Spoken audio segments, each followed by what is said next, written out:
The elite graduates of Tokyo University were slow to forego the safety and discomfort of Japanese corporations for the high drama of American investment banks, but they did.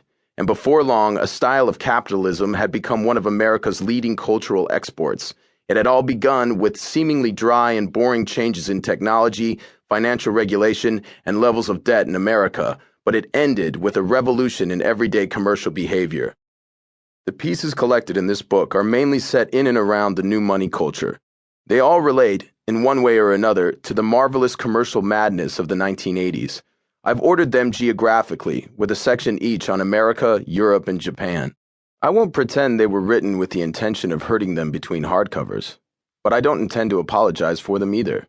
After all, this is how I make my living these days. Part 1.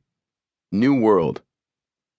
In 1985, the average income of the 10 best-paid people on Wall Street rose from $29 million to $51 million, and everyone involved traded in his gold American Express card for platinum. One night early that year, Stephen Joseph, a partner of the now bankrupt Drexel Burnham, made what seemed to be a routine business trip to Minnesota. The only unusual thing about it was that he visited his client in his home and stayed late for drinks. In the course of the evening, Joseph happened to mention how much he expected to be paid. The number made an impression on the client's 7-year-old son, who was eavesdropping on the staircase. 2 days later, the boy handed his father an essay he had prepared for school. It was called What I Want to Be When I Grow Up, and almost perfectly captured the mood of the day. I want to be an investment banker. If you had 10,000 shares, I sell them for you. I make a lot of money. I will like my job very, very much. I will help people. I will be a millionaire. I will have a big house. It will be fun for me. While those words were being written, I was interviewing for jobs on Wall Street. I eventually landed at Salomon Brothers, where I occasionally help people, but more often help myself. In my spare time, I wrote. Several of the pieces included here were written in the evenings after a day spent in a training program in New York or on a trading floor in London. A daytime job was an enormous and perhaps unfair advantage for a writer. It enabled me to watch people when they didn't know they were being watched, and disabused me of any illusions I might have had about Wall Street or its leaders, who were my bosses.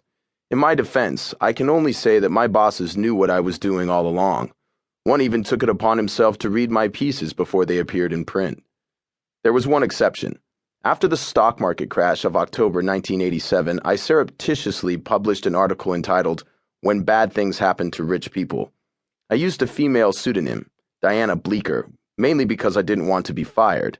I assumed that the rampant chauvinism of the Salomon Brothers traders would blind them to the possibility that a man might hide behind the name of a woman. I admit that while it was all very cowardly, I thought it was all very clever, as well as pleasing to my mother, since Diane Bleecker was the first 2 parts of her maiden name. It would have been even more clever and pleasing if I had spelled it correctly, and if the article, when it appeared, had not announced beneath the byline, Diana Bleecker is a pseudonym. Anyway, the piece contained a paragraph or 2 of criticism of Salomon's chairman and CEO John Gutfreund, as well as a few lines of description that could have come only from someone who had seen the Salomon Brothers trading floor. Skepticism about one's bosses, however well earned, is not universally appreciated, even in the upside-down world of an American investment bank. The day the article appeared, it was copied and distributed on our trading floor. Before long, I had several calls from traders who wanted to know if Diana Bleecker was me. Then something happened that I never expected. Instead of being angry or upset, John Gutfreund, give the man credit, was amused. He thought Diana Bleecker was funny. He thought she was so funny that he rose during a lunchtime meeting of Salomon's 109 managing directors and read aloud from her piece. Apparently, they didn't all find her equally amusing. A couple of days later, the managing director responsible for me flew the red-eye from New York to London. In itself, this wasn't unusual. He'd take the overnight flight every few months to check on us and maybe do a bit of shopping, but normally he'd nap in his hotel room for a couple of hours before he visited the office. This time, he came without the benefit of sleep.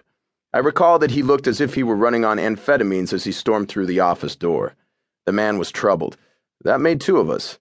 He came straight to my desk, also unusual as protocol demanded he check in with the head of the office before hobnobbing with us grunts.